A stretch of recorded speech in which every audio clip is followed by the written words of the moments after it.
Hello. जिस प्रकार हम आप लोगों को आनुवंशिकी एवं विभिन्नताएं चैप्टर शुरू किया था और उसमें हमने मेंडल के लॉ, प्रभाविता का नियम, पृथक्करण का नियम, स्वतंत्र विभवन का नियम प्रस्तुत किया था। उसी प्रकार आज हम उस अगले क्रम में बढ़ते हुए हम आपको प्रभाविता के नियम में मेंडल ने बताया कि जब विपरीत जोड़ों के बीच में क्रॉस कराया जाता है तो F1 पीढ़ी में केवल एक ही लक्षण दिखाई देता है और दूसरा लक्षण लुप्त हो जाता है। तो उन्होंने एक लक्षण दिखाया कि पौधे लंबे हो जाते हैं और दूसरा लक्षण जो लुप्त हो जाता है उसको प्रस्तुत नहीं किया कि किस प्रकार वो उपस्थित होता है, क्या पूरा गायब हो जाता है। इसके लिए कार्ल कोरेंस ने 1903 में अपूर्ण प्रभाविता का नियम तथा सप्रभाविता के नियम के अनुसार प्रभाविता के नियम की व्याख्या की, जिसे नौ मेंडलवाद के नाम से भी जाना जाता है। अपूर्ण प्रभाविता का नियम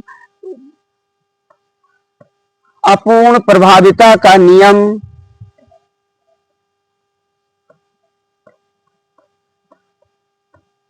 अपूर्ण प्रभाविता का नियम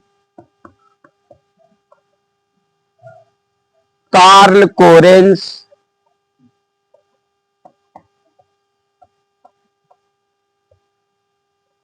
ने 1903 में प्रस्तुत किया।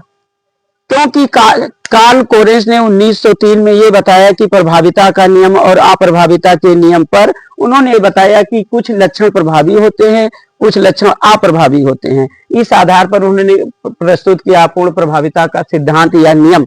अपूर्ण प्रभाविता के अंतर्गत उन्होंने सर्वप्रथम लाल पुष्प वाले गुलाबांस और सफेद पुष्प वाले गुलाबांस, मिराबेली जलापा पौधे का नाम है, इस पौधे के लाल और सफेद पुष्प वाले पौधे के बीच में क्रॉस कराया। तो F1 पीढ़ी में उन्होंने देखा कि F1 पीढ़ी में सभी पुष्प गुलाबी रंग के हो जाते हैं। इससे उन्होंने निष्कर्ष निकाला कि F1 पीढ़ी में जो पौधे गुलाबी हो जाते हैं तो सफेद रंग लाल के लिए प्रभावी होता है और सफेद और लाल रंग सफेद के लिए अप्रभावी होता है। इसलिए उन्होंने उसे अपूर्ण प्रभाविता का नियम कहा और इसे नौ मेंडलवाद का नाम दिया गया। इसमें उन्होंने सबसे पहले क्या किया कि लाल पुष्प के लिए कैपिटल आर और सफेद पुष्प के लिए स्मॉल डब्लू प्रयोग किया। इसमें उन्होंने कैपिटल आर को और स्मॉल डब्लू से मिलाया तो F1 पीढ़ी में सभी पुष्प गुलाबी हो जाते हैं, जिसमें मिलाने के लिए सर्वप्रथम इस कैपिटल आर को पहले डब्लू से तथा कैपिटल आर को दूसरे डब्लू से मिलाया।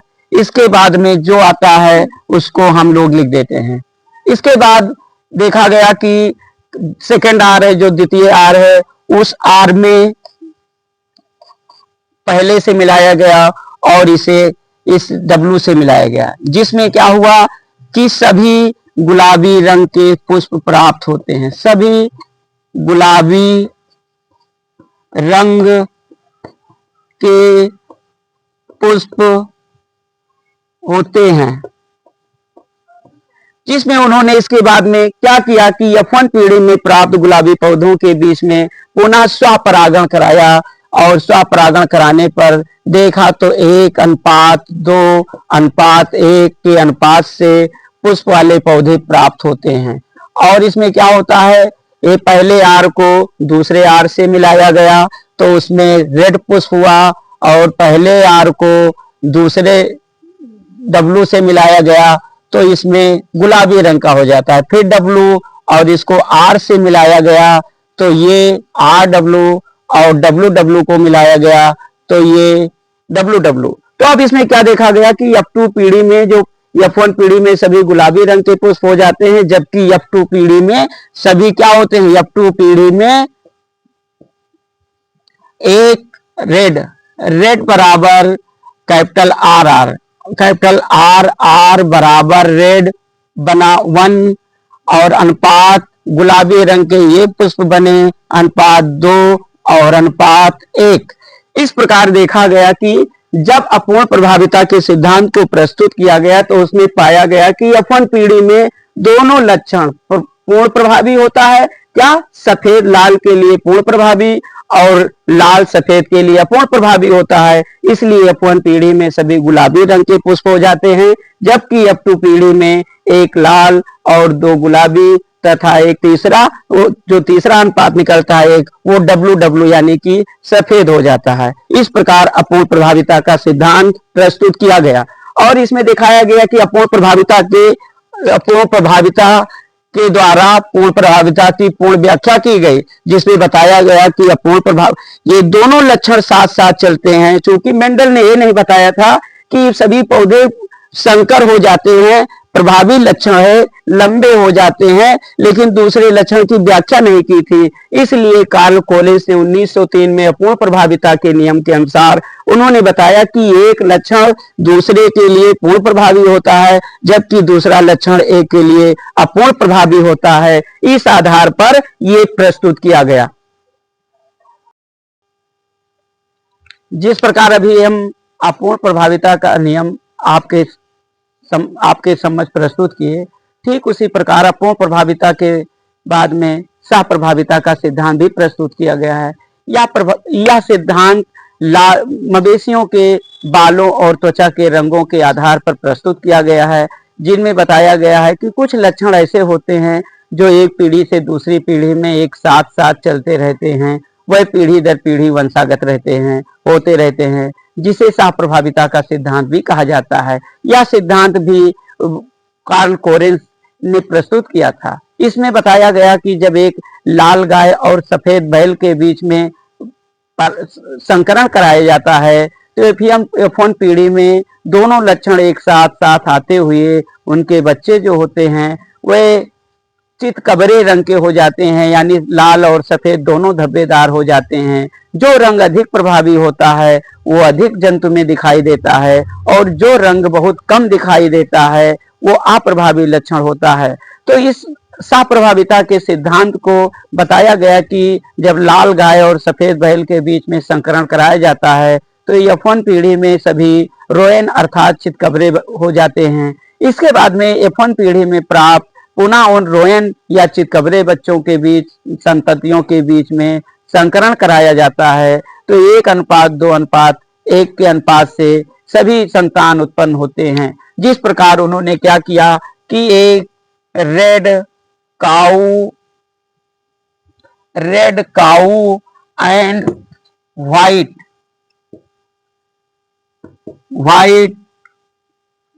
बुल, तो रेड के लिए उन्होंने क्या किया कि कैपिटल RR और व्हाइट के लिए स्मॉल RR शब्दों का प्रयोग किया। उन्होंने क्या किया कि लाल गाय और सफेद बैल के बीच में जब संकरण कराया तो ठीक उसी प्रकार जैसे सप्रभाविता का सिद्धांत प्रस्तुत किया गया, ठीक अपूर्ण प्रभाविता का सिद्धांत प्रस्तुत किया गया, ठीक उसी प्रकार ये सप्रभाविता का सिद्धांत उन्होंने बताया कि ये लक्षण जो होते हैं पीढ़ी दर पीढ़ी एक साथ संतानों में चलते रहते हैं। तो उसी प्रकार आइए देखते हैं, हम ये तो बता रहे हैं जो कि लाल गाय सफेद बैल, तो अब इसमें क्या है, लाल के लिए कैपिटल RR और सफेद के लिए स्मॉल RR शब्दों का प्रयोग किया गया। इसके बाद में ठीक उसी प्रकार क्रॉस रेखा चित्र द्वारा बनाया जाता है, क्रॉस कराया जाता है कि उसमें क्या होते हैं, सभी जो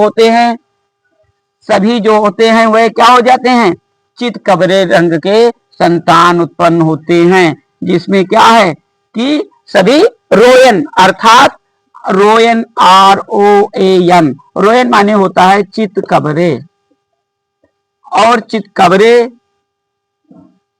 चितकबरे के मतलब है कि अगर लाल प्रभावी है या सफेद प्रभावी है तो इन दोनों के बीच में जो अधिक प्रभावी लक्षण होगा वो अधिक मात्रा में उस बच्चे में दिखाई देगा, और जो रंग अपूर्ण प्रभावी है वो कहीं कहीं पर इधर उधर थोड़े थोड़े टुकड़े के रूप में दिखाई देगा। इसी प्रकार जब उन्होंने देखा कि यहाँ चितकबरे हो जाते हैं, रोयन हो जाते हैं, तो पुनः उन्होंने जानना चाहा कि आखिर ये जब दूसरे जीन वाले हो जाते हैं, चितकबरे हो जाते हैं, तो F1 पीढ़ी में उन्होंने पुनः फिर उसी प्रकार क्रॉस कराया जैसे कि अभी अपूर्ण प्रभाविता में कराया गया। तो इसमें भी वही प्राप्त होते हैं क्या, 1:2:1 के अनुपात से सभी संततियां प्राप्त होती हैं। और इसमें देखा गया तो क्या है, देखिए ठीक उसी प्रकार कि रेड बराबर 1 और रोएन यानी चितकबरे बराबर 2 और इसके बाद में एक व्हाइट यानी आर आर व्हाइट 8। इस प्रकार सह प्रभाविता का सिद्धांत प्रस्तुत करने पर पता चला कि कुछ ऐसे लक्षण होते हैं जो पीढ़ी दर पीढ़ी साथ साथ चलते रहते हैं, वे कभी समाप्त नहीं होते हैं। जैसे अपूर्ण प्रभाविता के सिद्धांत में बताया गया कि अपूर्ण प्रभाविता में दोनों लक्षण होते हैं, लेकिन दोनों लक्षण में से जो लक्षण अधिक प्रभावी होता है उसको मेंडल ने कहा प्रभावी लक्षण, लेकिन दूसरे को तो उन्होंने बताया ही नहीं। तो उसको पूरा करने के लिए कार्ल कोरेंस ने अपूर्ण प्रभाविता का नियम और सह प्रभाविता के नियम के अनुसार बताया कि वे दूसरे लक्षण लुप्त नहीं होते हैं, वे किसी ना किसी रूप में विद्यमान होते हैं। जैसे पुष्प का रंग लाल होना, तो उसमें बताया गया कि पुष्प लाल हो जाता है तो दोनों लक्षण होते हैं, यानी कि लाल रंग अगर गुलाबी में हो रहा है तो सफेद प्रभावी है लाल के लिए, और अगर लाल सफेद रंग लाल के लिए प्रभावी है तो लाल रंग उसके लिए अपूर्ण प्रभावी है। इसीलिए उन्होंने उस प्रभाविता के नियम को सह प्रभाविता तथा अपूर्ण प्रभाविता के अनुसार प्रस्तुत किया।